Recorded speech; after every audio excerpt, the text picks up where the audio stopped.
From MTN News, you're watching Montana This Morning. Multiple agencies responding to a wildfire outside of Norris. I'm Gabby Crevitt, and I'll have that story coming up. Wildfire also burning in Yellowstone National Park. Coming up, new information on road closures and updated efforts to contain that blaze.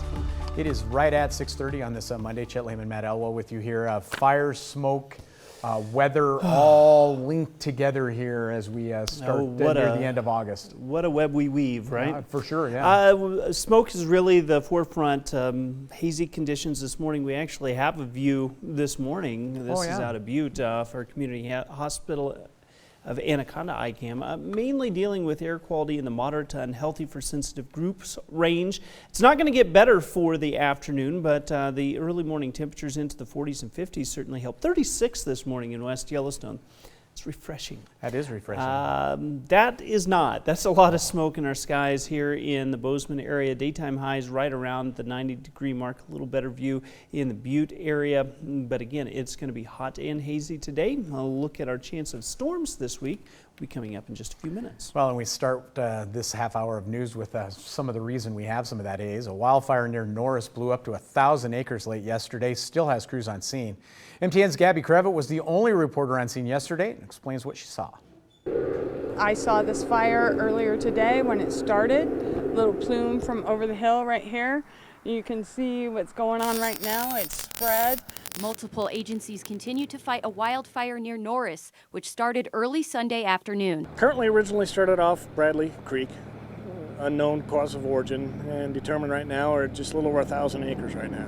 Madison County Disaster Emergency Services says the fire was close to being contained earlier this afternoon, but the wind continued to pick up and change directions on the firefighters. At one point, U.S. Highway 287 between Norris and Ennis was closed. We had a temporary closure as that fire came close to the road, just for safety of the firefighters and of the public. The road is back open, but firefighters from multiple agencies, including Madison Valley Rural Fire, Harrison Volunteer Fire Department, the National Forest Service, and the DNRC are working on the scene. Emergency Services says it's a technical fire, but they're encouraged by the dying wind and cooler temperature. This one's pretty special just because of the rugged terrain behind us that you can see straight over the ridge lines. Meanwhile, residents and business owners in the area sit tight and hope for the best. We're on edge, packing, just in case we have to evacuate. It's just scary. In Madison County, Gabby Crevitt, MTN News. Gabby tells us Madison County Disaster and Emergency Services officials say no one was injured and no structures are threatened or damaged by this fire at that time. Staying on topic, a wildfire about 3 miles south of Old Faithful closed the highway south of the famous geyser on Sunday. Currently, the only way to get to Old Faithful is from the north. Today, additional resources are due to arrive in the park to help fight that blaze. Park Service says that fire started by lightning strike on Saturday and has burned around 300 acres. Officials say the fire is not burning towards Old Faithful, but staff are putting protection measures in place should it move in that direction. Grand Loop Road south of Old Faithful between Kepler Cascade and West Thumb closed temporarily on Saturday due to smoke. It remains closed. Several backcountry campsites and at least one trail is closed due to that fire as well. You can get details on which ones on our website or at the park website. By the way, campfires are not currently allowed in the backcountry. Yellowstone officials say the fire danger in the park very high right now, and frequent lightning strikes not helping with that situation. Also, the Bear Creek wildfire near Lemhi Pass west of Dillon, now 10,500 acres. Crews say that blaze caused some trees to torch Saturday, sending new plumes of smoke into the air. Today, firefighters are bracing for erratic winds that could gust to 40 miles an hour. That's expected to whip up active fires on the Bear Creek drainage. There is a chance for some rain, but fire experts say the chance of wetting rain that would help quench that fire is very slim. Those winds and the smoke expected to limit efforts to fight the fire from air. Heavy equipment being used to build fire lines, and those lines are holding on the east and south side of that fire. Well, thanks to both local and California fires, we've been talking about it all morning. The air quality across the Bozeman area remains murky. Montana Department of Environmental Quality says it has been improving. Comes after the DEQ extended the unhealthy air advisory from Saturday into Sunday afternoon. Air quality now back to moderate, but continuing to change. Matt will continue to update that. Right now, listed as moderate as of the last report. Republican National Convention set to get underway in just a few hours. So what can we expect? Will anything be the same as last week's DNC? Our Joe St. George is in Washington with a preview.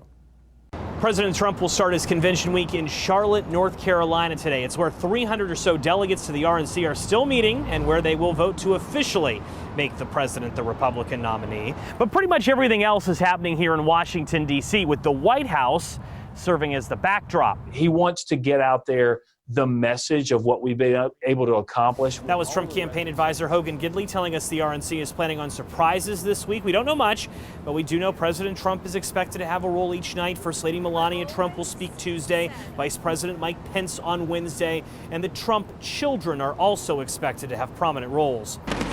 Last week, the Biden campaign had fireworks on their final night, and the Trump campaign is expected to do the same. They have requested a permit for fireworks near the Washington Monument. Democrats, for their part, will be counter-programming the convention all week long with online events and speakers. Florida Congresswoman, Democrat Val Demings, is hosting events for Democrats this evening. Just like the DNC last week, portions of the Republican National Convention will be live, portions will be taped, and it will feature Americans from around the United States. However, the Republicans had less time to plan this virtual convention, only about 4 weeks. In Washington, I'm Joe St. George.